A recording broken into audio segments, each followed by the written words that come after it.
Hi everybody, it's Sandy with Endagio Destinations, and I'm here today to talk to you a little bit about creating what I call an airplane survival kit.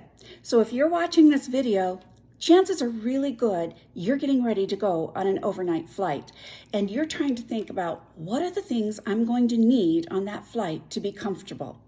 It's not as much as you might think. But what I have found with all the international flights that I've done is it makes it a lot easier if I have everything packed ahead of time and in a neat little container that I can simply put in my seat back pocket in front of me and have it accessible at all times. Sure, you can put things in your overhead bag, but you don't want to be getting up and down all night, right? That's just not comfortable for you or anyone around you. Having it in one small space really works well for me. So let's talk a little bit about what is an airplane survival kit and what's in it. So this is what I use for my airplane survival kit packet. It's just a simple little terry cloth zippered bag. Really pretty small, maybe 8 inches by 6 inches perhaps. Frankly, it's just a little bag I got for free with a purchase at a store, but I realized, hey, this will work for what I need. So let's check out what's inside. First and foremost is chapstick. I always need chapstick, and it's nice to have it readily available.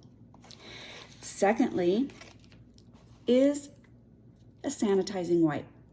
I really like to get in, sit down, and clean that tray table, clean the arms, clean the back of the seat in front of me where the television is generally located that people have been touching all night long on the flight coming over from wherever they were. And, we all like to think that hopefully the planes are as clean as possible, but doesn't matter. This is still something you should probably do. Then when it comes to talking about airplanes, they generally do have that entertainment functionality in the seat back in front of you, right? A television of sorts that you can choose to watch different television, movies, listen to music, what have you.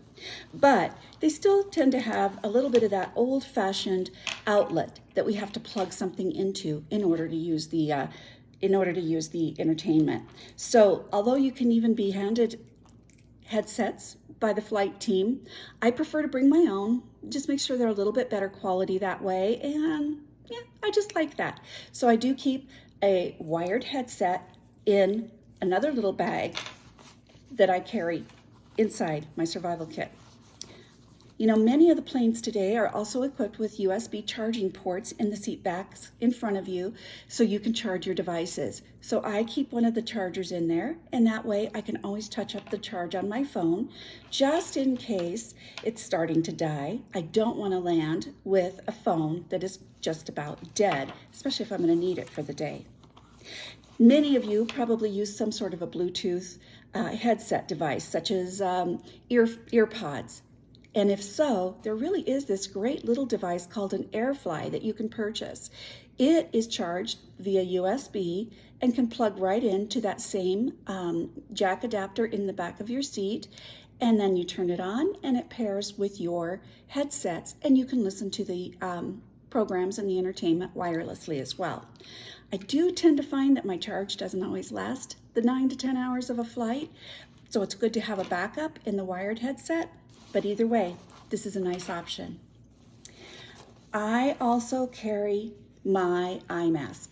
Now, I like one that's kind of contoured on the interior so that it doesn't constantly cause your eyelashes to catch against it if you blink or open your eyes. It also can be as tight or as loose as you need it because it's Velcro. So you just place it on and Velcro it behind you. These are a nice option. And there's more. So another little pouch inside the pouch. This is just how I organize my things. I always take a little bit of an eye drop with me. My eyes tend to get pretty dry on flights. I'm a big vitamin person, so I always take with me in my bag the evening vitamins that I like to take. I take these at night after the flight, is progressed, after the meal, when I'm ready to go ahead and try to sleep. I'll take these, put on my headset, and go off to bed. The next thing I like to bring along, even though I hopefully won't need it, is Advil. So you never know, you're sitting in a fairly uncomfortable position, maybe your head falls to the side, gets a little bit of a crick in your neck. Advil can help offset some of that discomfort. I also tend to carry a shout wipe. You know, I'd like to tell you that it doesn't happen, but it does, where during the meal service, I'll make a mess, something will spill on me. You know, it's hard to eat in those tight, confined quarters. And so having this shout wipe to kind of clean up whatever I spilled helps me feel a little bit better when I land and not look so much like an unmade bed. And one of my very most important things is earplugs. These little earplugs are silicone, kind of look like a little Christmas tree, but they mold so well into your ear and they're extremely comfortable. Come with their own little case. I get these on Amazon. I swear by these. These are the best earplugs I've ever used. And of course we have Band-Aids. You know, you never know if you're going to scratch yourself, get a little blister, whatever that might look like. Always nice to have a Band-Aid.